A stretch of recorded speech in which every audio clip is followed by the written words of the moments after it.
Friends, welcome to KD academy Hindi साहित्य। मेरा नाम कविता है। मैं एमए बीएड सीटेट और यूजीसी एनटी नेट क्वालिफाइड हूँ हिंदी सब्जेक्ट से। फ्रेंड्स, अगर अभी तक आपने इससे पहले के वीडियो नहीं देखे हैं तो जाके ज़रूर देखिए, वो आपके बहुत काम आने वाले हैं। और फ्रेंड्स, अगर अभी तक चैनल को आपने सब्सक्राइब नहीं किया है तो चैनल को सब्सक्राइब जरूर कर लीजिए, क्योंकि आपको तभी सारे वीडियो मिलेंगे जब आप चैनल को सब्सक्राइब करेंगे। इससे पहले मैं बहुत सारे वीडियो अपलोड कर चुकी हूँ फ्रेंड्स। अगर वो आपने नहीं देखे हैं तो जाके देखिए, मैंने प्लेलिस्ट बनाई हुई है। एक एक प्लेलिस्ट खोलिए और उसको लाइन वाइज देखते जाइए, आपका बहुत अच्छे से तैयारी हो जाएगी फ्रेंड्स। एनटी नेट की जो सब्जेक्ट 2 है हिंदी का, हमने लास्ट टाइम फ्रेंड्स किया था संस्कृत के बारे में, संस्कृत भाषा के बारे में। संस्कृत से अपभ्रंश तक का सफ़र हम करेंगे, तो आज इसका सेकंड पार्ट है। आज संस्कृत भाषा ख़त्म हो जाएगा, अगले में हम पाली भाषा करेंगे। और चलिए फ्रेंड्स, शुरू करते हैं। हमने लास्ट टाइम किया था, आपको बताए थे वैदिक साहित्य कौन कौन से 4 है: ऋग्वेद, सामवेद, यजुर्वेद, अथर्ववेद। आज हम फ्रेंड्स पढ़ेंगे वेद का काल निरूपण। वेद का काल निरूपण का कब हुआ, कैसे हुआ, और ये देख लीजिए फ्रेंड्स। बाकी आप खुद पढ़िए, किसने किया मैं आपको बता दूंगी। ये देखिए, जो ये मैक्स मूलर है, मैक्स मूलर मैं मेन बताऊंगी फ्रेंड्स। बाकी आप सारा खुद स्टडी कर लीजिए, या तो स्क्रीनशॉट लेना। आज मैं इसकी पीडीएफ आपको इस वीडियो के डिस्क्रिप्शन में दे दूंगी, इसकी पीडीएफ का link. Okay friends, Max Muller ने वेद की रचना बुद्ध से पूर्व रचित होने के कारण इसके सूत्र काल का प्रारंभ 600 विक्रम पूर्व माना। अब ये देखिए फ्रेंड्स, आगे जो 600 विक्रम पूर्व माना है, मतलब कि विक्रम से पहले 600 साल पहले मतलब। तो अब देखिए, पहला जो विक्रम पूर्व है वो 1200 से 1000 है। इसमें क्या है, छंद काल है। और छंद काल में क्या है, ऋग्वेद और सामवेद दोनों छंद में लिखे गए हैं ये। दूसरा है विक्रम पूर्व 1000 से 800 मंत्र काल, इसमें यजुर्वेद और अथर्ववेद है। तीसरा विक्रम पूर्व 800 से 600 है। तो 600 से ऊपर जो है फ्रेंड्स, यही सारा बताया गया कि 600 विक्रम पूर्व तक ही हमारे वेद चले हैं। और 600 तक कौन सा आ गया, ब्राह्मण काल आ गया। छंद काल, मंत्र काल और ब्राह्मण काल। तो मंत्र काल में क्या है, यजुर्वेद, अथर्ववेद, और ब्राह्मण काल में क्या है, ब्राह्मण ग्रंथ तथा उपनिषद। फ्रेंड्स, ये याद कर लेना अच्छे से, बहुत इंपॉर्टेंट है। अब नेक्स्ट देख लेते हैं। नेक्स्ट में चौथा है विक्रम पूर्व 600, उसमें क्या आएगा फ्रेंड्स, सूत्र काल। सूत्र काल में क्या है, सूत्र साहित्य, वेदांग। अब आप समझ ही गए होंगे, ये 4 हैं वेद काल निरूपण। 4 का भागों में इसको बांटा गया है। पहला विक्रम पूर्व 1200 से 1000 तक है, जिसमें छंद काल है। और दूसरा विक्रम पूर्व 1000 से 800 तक है, उसमें यजुर्वेद तथा अथर्ववेद है। और तीसरा विक्रम पूर्व 800 से 600 ब्राह्मण काल तक है, और इसमें जो है ब्राह्मण ग्रंथ तथा उपनिषद लिए गए हैं। और चौथे वेद काल में विक्रम पूर्व 600, जिसमें सूत्र काल कहा गया है, और इसमें सूत्र साहित्य ले गए जिनको वेदांग कहा गया है।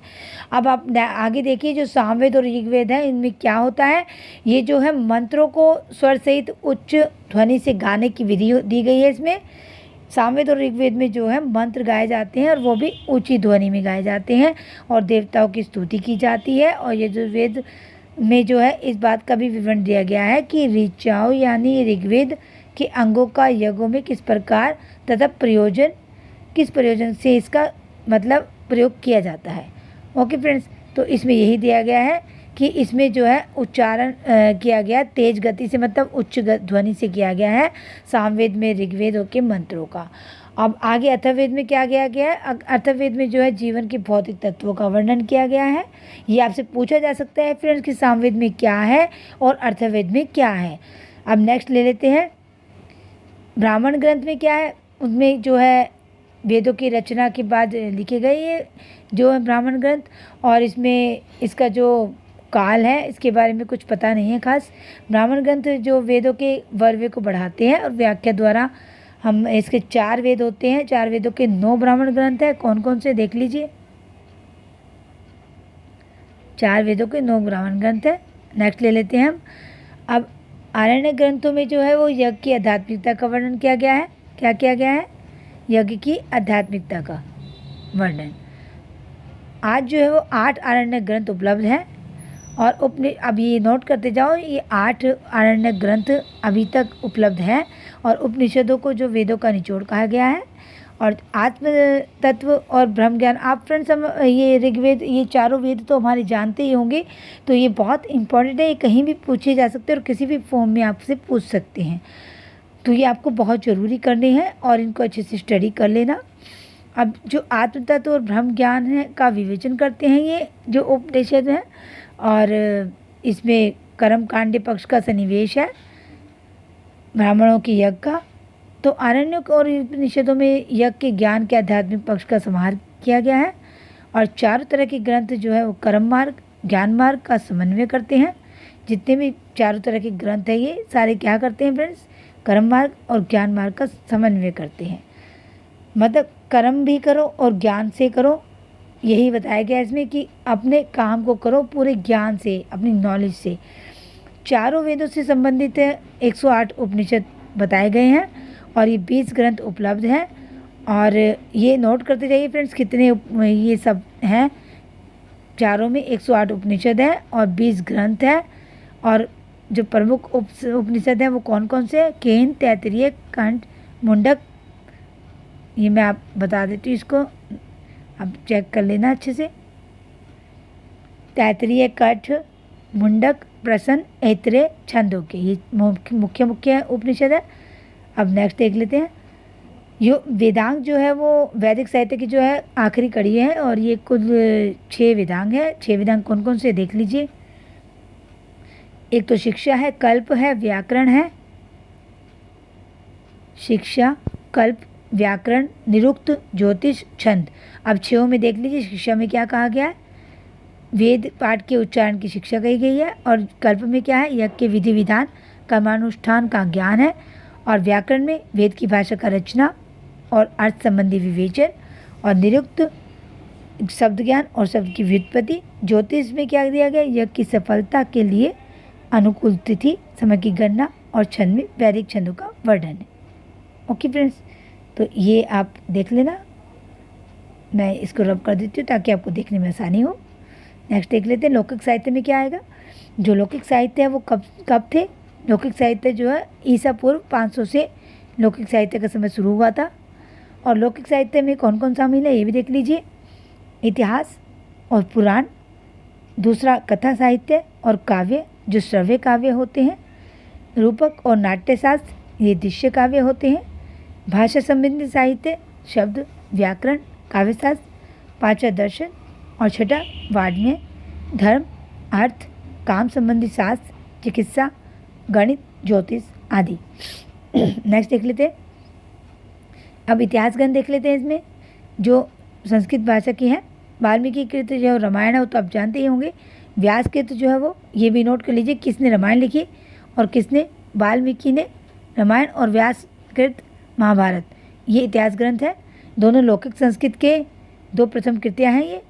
और रामायण को संस्कृत का आदि काव्य कहा गया है, मतलब शुरुआती काव्य जो है संस्कृत सबसे पहले जो है रामायण लिखा गया संस्कृत भाषा में।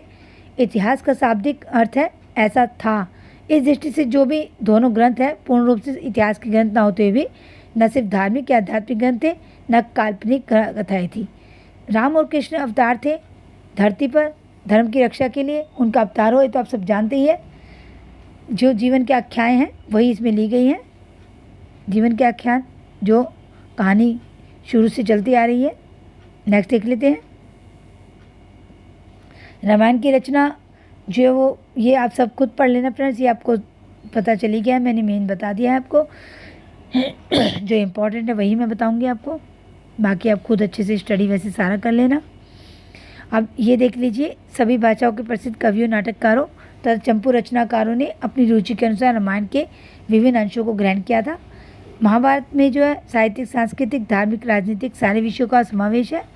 महाभारत तो सबसे मेन है फ्रेंड्स। उसमें जो गीता है, गीता बहुत मेन है, सभी को जानते हैं। उसमें श्लोक दिए गए हैं, 700 श्लोक हैं गीता में, ये भी आप नोट कर लेना। और सत साहित्य संहिता भी है इसका नाम। जो महाभारत में 1,00,000 श्लोक प्राप्त होते हैं, इसलिए इसका नाम क्या है, सत साहित्य। महाभारत में जो टोटल 1,00,000 श्लोक है, ये नोट कर लेना, ये इम्पोर्टेंट है। जो 1,00,000 श्लोक है इसमें महाभारत में, और इनको इसलिए सत साहित्य संहिता भी कहा गया है। इसका नाम दूसरा क्या है, इसको मैं रब कर देती हूँ ताकि आप आराम से देख पाए। ये देखिए, महाभारत को कहा गया है, दूसरा नाम है महाभारत का। महाभारत का रचना काव्य अत्यंत विवादास्पद रहा है। ओके फ्रेंड्स, ये आप अच्छे से खुद कर लेना। बाकी नेक्स्ट देख लेते हैं, पुराण क्या है। अब ये जो थे हमारे लौकिक साहित्य थे 6। अब इतिहास ग्रंथ मैंने आपको बता दिए 2 थे। कौन कौन से थे, रामायण जो वाल्मीकि ने लिखी है, और महाभारत जो व्यास ने लिखी है। अब आगे हमारे लौकिक पुराण जो है, पुराण में क्या आगे, अब विस्तृत रूप जो है उसका प्रारंभिक लघु जय बोला गया है इसको। एक ये चीज़ आप नोट कर लेना अच्छे से। थोड़ा सा मैं इसको पढ़ देती हूँ। एक श्लोक संभवतः एक ही बार नहीं किए गए हैं, बल्कि सैकड़ों वर्षों की अवधि में इसके श्लोक जुड़ते गए, जिस कारण इसके 3 रूप बने। प्रारंभिक रूप को क्या कहा गया, लघु रूप जय कहा गया जिसे, विस्तृत रूप को भारत, और तीसरा वर्तमान रूप जिसको महाभारत कहा गया। ओके फ्रेंड्स, अब नेक्स्ट देख लेते हैं, पुराण। पुराण में क्या है फ्रेंड्स, पुराण में जो है लौकिक साहित्य का ये महत्वपूर्ण ग्रंथ है और धार्मिक ग्रंथ है। ये अवतारों और धार्मिक कथाओं की काव्य है। पुराण का क्या मतलब होता है फ्रेंड, प्राचीन, मतलब पुराण जो पहले का है। और इसका जो रचना है, रचना काव्य का थोड़ा भी संकेत इसमें क्या है, संकेत मिलता है काव्य का थोड़ा सा फ्रेंड्स। और इसके ईसा पूर्व 300 से लेकर इसी 15वीं सदी तक का पुराण है। ये नोट कर लेना, कब से कब तक है पुराण का समय, ईसा पूर्व 300 से लेकर ईस्वी 15वीं सदी तक। इनके जो कलेवर में परवर्ती लेखकों द्वारा अंश जोड़ा जाना, ये सब बाद में जोड़े गए हैं। और 18 पुराण मिले हैं हमें। कौन कौन से पुराण आज तक हमारे, अब आप ये देखिए 18, ये नोट करते जाओ फ्रेंड्स कि साहित्य कितने हैं, पुराण कितने हैं, और लौकिक साहित्य कितने हैं। तो अब ये देख लीजिए, सारे नाम दिए गए हैं। कौन कौन से, मत्स्य, कर्म, वराह, वामन, भागवत, ब्राह्मण, ब्रह्मांड, ब्रह्मवैवर्त, विष्णु, नारद, गरुड़, वायु, अग्नि और पद्मलिंग। ये 18 पुराण टोटल है हमारे आज तक, और इनको अच्छे से नोट कर लेना। ये बहुत बहुत बहुत इंपॉर्टेंट है फ्रेंड्स, कभी कुछ भी पूछ लेते हैं इसमें से। अब नेक्स्ट देख लेते हैं। अब संस्कृत काव्य में होते क्या है, जैसे हिंदी में होता है ऐसे संस्कृत में भी होता है। तो ये 2 तरह के होते हैं, एक तो श्रव्य और एक दृश्य। दृश्य तो आप जानते हैं क्या होते हैं, जो देखकर हम ग्रहण करते हैं, और श्रव्य होते हैं जो सुनकर करते हैं। जो दृश्य है उसमें कौन कौन से आते हैं, नाटक आदि 10 रूपक एवं 20 रूपक। और श्रव्य में 3 आते हैं, पद, चंपू और गद। पद में क्या होते हैं, महाकाव्य, खंड काव्य, मुक्तक। हिंदी में भी फ्रेंड्स यही होते हैं जो संस्कृत में होते हैं। इस चार्ट को आप अच्छे से पढ़ लेना। और गद में जो होते हैं कथा, आख्यायिका और निबंध होते हैं। ओके फ्रेंड्स, ये मोस्ट इम्पॉर्टेंट है, इसको अच्छे से कर लेना बहुत ज़्यादा। नेक्स्ट देख लेते हैं। अब इसमें जो बताया गया है, संस्कृत के साहित्यकारों में कालिदास का नाम सबसे पहले आता है। किसका आता है फ्रेंड, कालिदास का। ये समय जो है विवादास्पद है, और वे पहली सदी के माने जाते हैं। इनका ये समय पीरियड पता नहीं है फ्रेंड्स ये कब है, लेकिन फिर भी इनको क्या माना गया है कि ईसवी पहली सदी है से 6ठी सदी तक कालिदास का समय पीरियड माना गया है। फिर कुमार संभव है, रघुवंश है, इनके महाकाव्य है, अभिज्ञान शकुंतलम, मालविका अग्निमित्रम और विक्रमोर्वशीय। ये पूछे जाते हैं फ्रेंड्स, ये नाटक बहुत इंपॉर्टेंट है। और मेघदूत, ऋतु संहार इनकी काव्य कृतियाँ हैं। और दूसरे प्रमुख साहित्यकार हैं भारवेरी, किरातार्जुनीयम, माघ, शिशुपाल वधम। कवि भानभट्ट ने गद्य में कादम्बरी नामक कथा लिखी, जो विश्व का पहला उपन्यास माना गया। उन्हीं का हर्षचरित संसार की पहली जीवनी है। अब मैं फ्रेंड्स इसको रब कर देती हूँ ताकि आपको देखने में आसानी हो। इनको सबको नोट कर लेना, बहुत इंपॉर्टेंट है ये पूछे जाते हैं। अभिज्ञान शकुंतलम किसका है, मालविका अग्निमित्रम किसका है, तो इसको अच्छे से आप पढ़ लेना। अब भाषा का अध्ययन थोड़ा सा हम कर देते हैं कि इसमें क्या क्या दिया गया है संस्कृत भाषा में। जो मैं बता देती हूँ, बाकी आप ये खुद देख लेना। इसमें जो कुछ ज़्यादा संस्कृत के रूप वगैरह पढ़ने की ज़रूरत नहीं है, क्योंकि हमारी भाषा हिंदी है। संस्कृत में सिर्फ हमें यही पढ़ना है। थोड़ा सा ये देख लीजिए भाषा के बारे में, इसको थोड़ा सा बता देती हूँ। वाग्मी के अध्ययन अनुशीलन से विदित होता है। ऋषि मुनियों के समय तक व्याकरण शास्त्र की अनेक विधाएं प्रकाश में आ चुकी थी। गाग्रिय, गालव्य, गालव, शाकटायन, साकल्य, ये सभी शास्त्रियों द्वारा प्रवर्तित व्याकरण शास्त्र की यह महान धाती पाणिनि, कात्यायन और पतंजलि के हाथों में आई। भाषा का जो विस्तृत स्वरूप तत्कालीन भारत की करोड़ों जनता द्वारा बोला जाता था, इसे मुनित्रय ने महान कृतियों में बांधा। तो ये थोड़ा सा बताया गया है संस्कृत भाषा के बारे में। अब पाणिनि और उनकी कृति अष्टाध्यायी देख लीजिए। जो पाणिनि है उनकी अष्टाध्यायी में क्या है? संस्कृत में व्याकरण चिंतन वेदों जितना पुराना है। वेदों की चर्चा हम बता चुके, पहले आपको कर चुके हैं हम। उच्चारण, शब्द निर्माण, वाक्य की अभिव्यक्ति, शब्दार्थ, छंद, ये सारे वेदांगों में है। वेदों की संस्कृत भाषा में काल गति के कारण परिवर्तन हुए। विविध प्रयोगों के स्थान पर मानकीकरण की आवश्यकता पड़ी। पाणिनि ने इसी परिप्रेक्ष्य में क्या कहा? प्रख्यात संस्कृत व्याकरण लिखा अष्टाध्यायी। ये आप नोट कर लीजिए, इंपॉर्टेंट है। पाणिनि का है अष्टाध्यायी। ये एक व्याकरण ग्रंथ है और लौकिक संस्कृत का अत्यंत संक्षिप्त सूत्रबद्ध वैज्ञानिक व्याकरण है। इसकी वैज्ञानिकता ने विश्व भर के भाषा वैज्ञानिकों को चमत्कृत कर दिया। अब नेक्स्ट देख लेते हैं। पाणिनि के जो व्याकरण सूत्र है वो सीधे कंप्यूटर के प्रोग्राम के रूप में भी व्यवहार में लाए जा सकते हैं। ये भी आप नोट कर लेना। पाणिनि ने 8 अध्यायों में क्या करा है? अब अष्टाध्यायी के बारे में आपको डिटेल में बताया गया है कि अष्टाध्यायी में है क्या। तो 8 अध्याय हैं टोटल। इसमें पूछा जा सकता है अष्टाध्यायी में कितने अध्याय हैं, तो 8 है। और व्याकरणिक नियमों और अपवादों का विस्तृत वर्णन नहीं किया है इसमें, बल्कि शब्द और वाक्य की रचना को 4000 सूत्रों में प्रस्तुत किया गया है। कितने? 4000 सूत्रों में। इनके 14 मूलभूत सूत्र हैं, जिनमें हम माहेश्वर सूत्र भी कहते हैं, महेश्वर की कृपा से प्राप्त। तो ये व्याकरण के बारे में बताया गया है। और उसकी जो व्याख्या है, उसकी व्याख्या जैसे सिद्धांत कौमुदी और उसकी भी व्याख्या करने वाली लघु सिद्धांत कौमुदी, ये इसके व्याख्या के व्याकरण की व्याख्या ग्रंथ है। ओके फ्रेंड्स, ये पूछे जा सकते हैं। अब कात्यायन देख लीजिए। कात्यायन क्या है?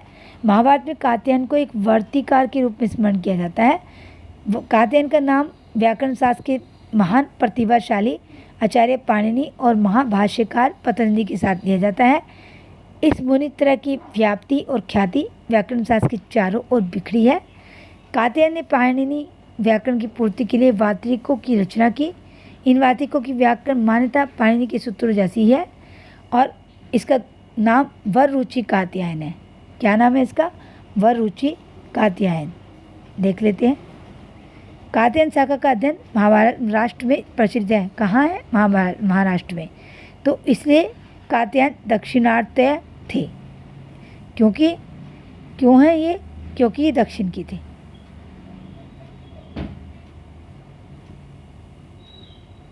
ये देख लीजिए। और 2700 वर्ष विक्रम संवत हुई होगा, ये भी लिखा है तो रखा गया है इसका समय पीरियड। अब नेक्स्ट देख लेते हैं।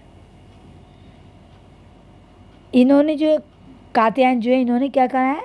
पाणिनि का मैंने आपको बता दिया है। कात्यायन का क्या है ये बता दिया है। ये संस्कृत के हैं और काव्य, नाटक, व्याकरण, धर्मशास्त्र, ये सारे विषयों पर ग्रंथ लिखे हैं इन्होंने कात्यायन ने। और ये दक्षिण के थे, ये मैं बता चुकी हूँ आपको। और इनमें प्रमुख क्या है? वार्तिक पाठ, स्वर्गारोहण काव्य, भ्राजसंज्ञक, श्लोक, स्मृति, कात्यायन और उभय सारिका। आप पतंजलि देख लेते हैं। जो पतंजलि है उन्होंने क्या करा है? पतंजलि एक महान विचारक मनस्वी विद्वान थे। कौन थे? महान विचारक मनस्वी विद्वान। अब व्याकरण के क्षेत्र में नए युग का आरंभ कर इन्होंने क्या किया? अपनी असामान्य प्रतिभा की छाप छोड़ी। आप पतंजलि को जानते ही हैं फ्रेंड्स। पाणिनि के वे कटु आलोचक थे पतंजलि जो थे। और नेक्स्ट दे लेते हैं। नेक्स्ट में है पांडित्य का अलंकरण होता है इसमें। पाणिनि के विवेक व्यक्तित्व, जो पाणिनि से के जो बहुत ज़्यादा ये क्या थे, खिलाफ थे, और इसीलिए इन्होंने निर्भीकता और स्वच्छ आचरण ही पाणिनित्य का अलंकरण होता है।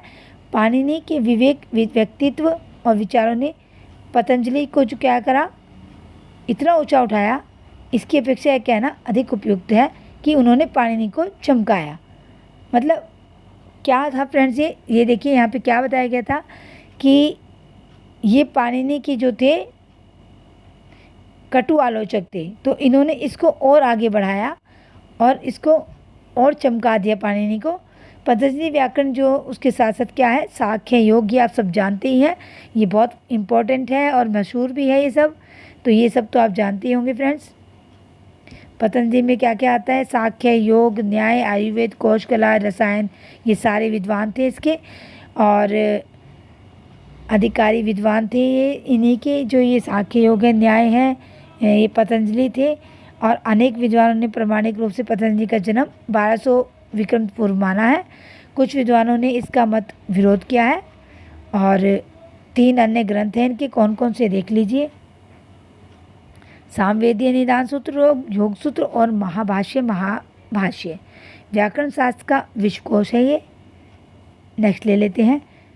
अब व्याकरणों के अतिरिक्त इसमें वरुचि, सवर स्वामी, हर्षवर्धन, शांतनवाचार्य और संतनु व्याकरणों ने लिंगानुशासन, गण पाठ, उणादि सूत्र, फिट सूत्र और धातु पाठ विभिन्न ग्रंथों को लिखकर व्याकरण शास्त्र का सर्वांगीण विकास किया। अब व्याकरण शास्त्र जो वो उसका सर्वेक्षण करने पर यही पता चलता है कि संसार के किसी भी साहित्य में भाषा शास्त्र पर इतना विचार नहीं हुआ जितना कि इसके व्याकरण शास्त्र पर हुआ पाणिनि के। संस्कृत भाषा का परिचय, आप ये इसको कोई खास नहीं है फ्रेंड्स, ये आप खुद आपने संस्कृत पढ़ी होगी थोड़ा बहुत बचपन में, तो ये नेक्स्ट इसकी कोई ज़रूरत नहीं है। नेक्स्ट हम पढ़ेंगे फ्रेंड्स पाली भाषा को पढ़ेंगे, और आज संस्कृत भाषा फिनिश हो गई है। और फ्रेंड्स अगर आपको मेरे वीडियो अच्छे लग रहे हैं तो उनको लाइक शेयर जरूर कीजिए, और चैनल को सब्सक्राइब जरूर कर लीजिए, और बेल आइकन को प्रेस कीजिए जिससे कि आने वाली वीडियो का नोटिफिकेशन आपको मिल जाए, और लाइक कीजिए, शेयर कीजिए फ्रेंड्स। अब वीडियो कंटिन्यू आएंगे, और जैसा कि मैं आपको करा ही रही थी, क्योंकि अभी थोड़े दिनों से मेरे को समय नहीं मिल रहा था इसलिए मैं नहीं करा पा रही थी, और इसी वजह से मैं थोड़ा शॉर्ट डाल देती थी आपके लिए। और चलिए तब तक के लिए बाय फ्रेंड, तब तक की नेक्स्ट वीडियो में मिलते हैं।